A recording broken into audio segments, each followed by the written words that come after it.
Coming up on Network Africa, 7 people have been arrested in Sudan in connection with the killing of students at a rally held on Monday.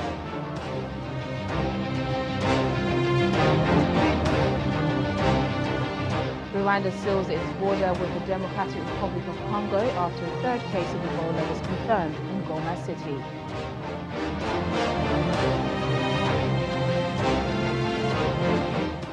Plus, South African lawmakers to discuss if the public protector, Busisiwe Makwibe, is fit to hold office.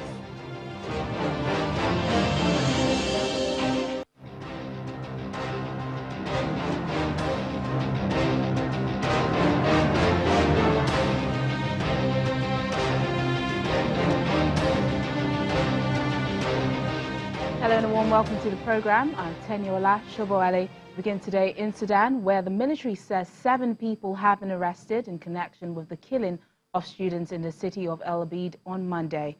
Reports say the men who opened fire were part of the controversial militia known as the Rapid Support Forces and were providing security for a bank. The military says the suspects will be charged to court. 4 students were shot dead and dozens were injured when live ammunition was fired at the protesters during a rally.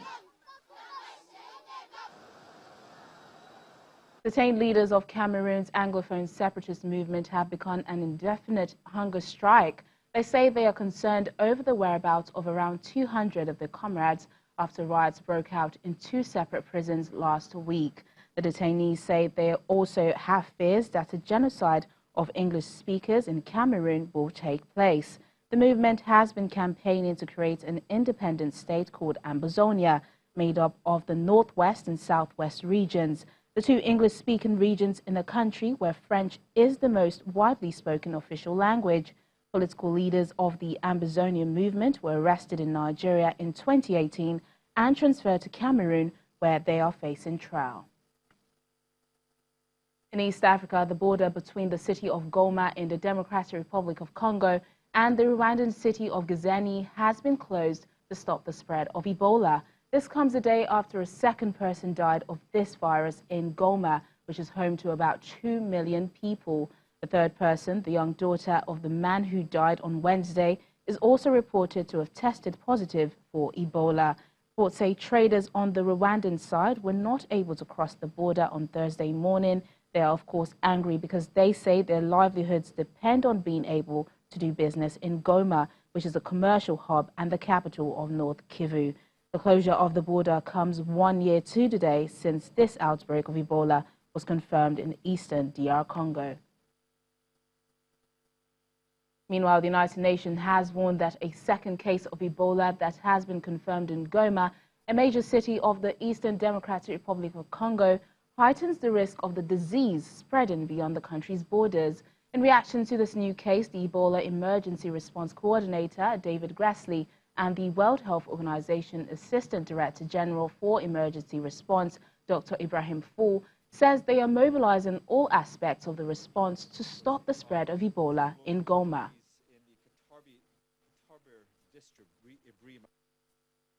1 year since the government of the Democratic Republic of the Congo declared an outbreak of Ebola in North Kivu province. And yesterday in Goma, a miner working in the province of Ituri became the city's second case of Ebola. He reportedly died. Surveillance at all points of entry and points of control in the area are being stepped up.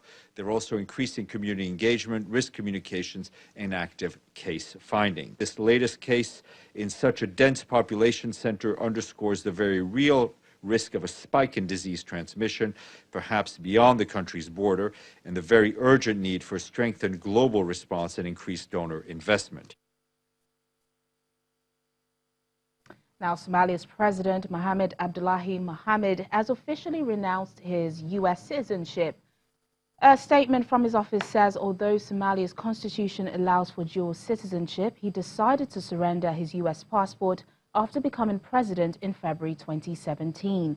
Mr. Mohamed was studying in the U.S. when the Civil War started in 1991, and so he stayed and claimed asylum. Many politicians, including the current Prime Minister, have dual nationality as a consequence of the Civil War. It is unclear if Mr. Mohamed decided to give up his U.S. citizenship in view of the fact that as a U.S. citizen, he was unable to attend the UN General Assembly as a diplomat, a status which brings with it various privileges. He has not attended the gathering in New York since he became president. In South Sudan, UN peacekeepers are patrolling a major road connecting the capital Juba and the border with Uganda. This is due to the fact that armed groups have recently attacked cars and buses in Nimule, wounding and killing several travelers. Peacekeepers from the United Nations mission in South Sudan gathered before dawn in Juba for a security briefing before heading out on patrol. The convoy, protected by Nepalese troops, leaves the United Nations base and will head south towards the border with Uganda. Winding its way through streets, the patrol meets early commuters and crosses the only bridge spanning the Nile in South Sudan's capital. While the natural beauty provides a scenic backdrop, the lush foliage, lately it has been a hiding place for armed gunmen attacking cars and buses, wounding and killing several travelers. Lieutenant General Charlotte Tainaika is leading the patrol along the route to see firsthand the threats to travelers and to decide how troops can be deployed to help deter the attacks. I think we would fail in our duty if we allow conflict to start. So our main purpose is to see that conflict doesn't start. So in that way we will be able to protect, and that we have to be nimble, we have to be proactive, and we have to be very robust in our actions. South Sudan's military now escorts convoys of buses and trucks along the road at high speed at Nimule, a town bordering Uganda. The local commissioner explains that despite the attacks, there have been positive developments, including rapprochement between government and opposition forces. Indeed, there was nothing on the road, with the exception of this new development, which also surprised us. Why do some few individuals attack people on the road? As you know, war is not good. Now our population migrate to a neighboring country. So we need peace, if possible, in order to return back our community to their villages. So this is confidence we need. In September last year, South Sudan's arch-rivals signed a revitalized peace agreement to end the country's civil war that has killed tens of thousands of people and displaced more than 2 million. Now, a South African parliamentary committee is set to discuss a request to look into the fitness to hold office of Public Protector Busisiwe Makwibane. Calls for the removal of the anti-corruption watchdog have gained momentum after the country's top court ruled last week that her investigation methods were flawed and that she had been dishonest during litigation. Makwibane, appointed for a 7-year term in 2016, has also drawn criticism for investigations into President Cyril Ramaphosa and his close ally, Public Enterprises Minister Pravin Gordhan, that legal experts say contain errors. Analysts say it could take a drawn-out parliamentary process to remove Makwibane from office. Let's get more on this story from our South Africa Bureau Chief, Betty Dibia. Betty, thank you for joining us on the program. Thank you. So first of all, let's start with the court ruling last week that the Public Protector's investigation methods were flawed and that she had been dishonest during litigation. What's the significance of this ruling? Well, it's not just a Concord ruling. This week, a High Court in Pretoria also ruled against one of her findings as well. I think that the problem is the process through which, maybe they find some of her processes flawed. But the significance of this is that, one, she is at the head of what they call a Chapter 9 institution.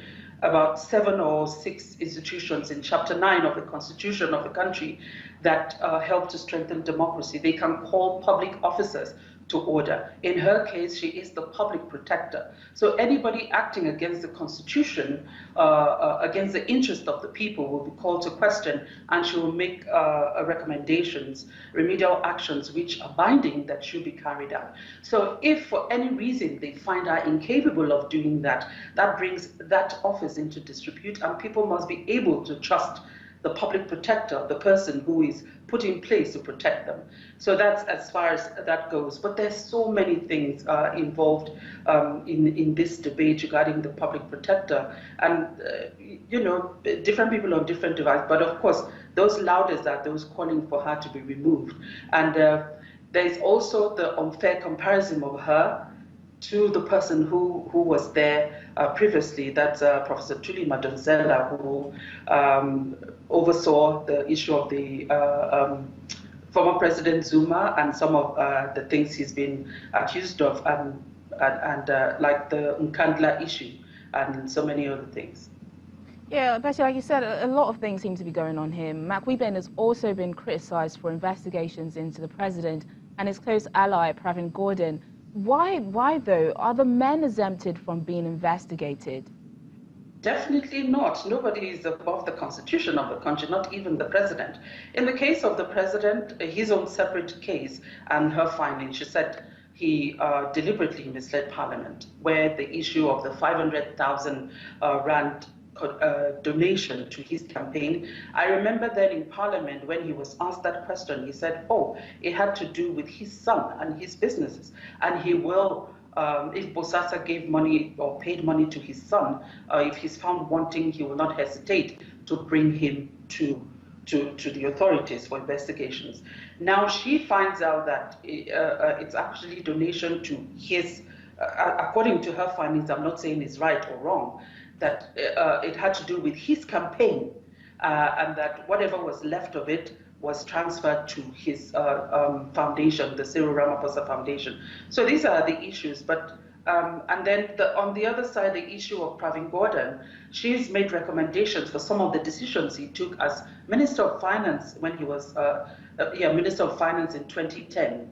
Before he was moved to another portfolio, where somebody, one of the commissioners of SARS, that's the Revenue Service, had to take early retirement and was paid about 1.2 million rand.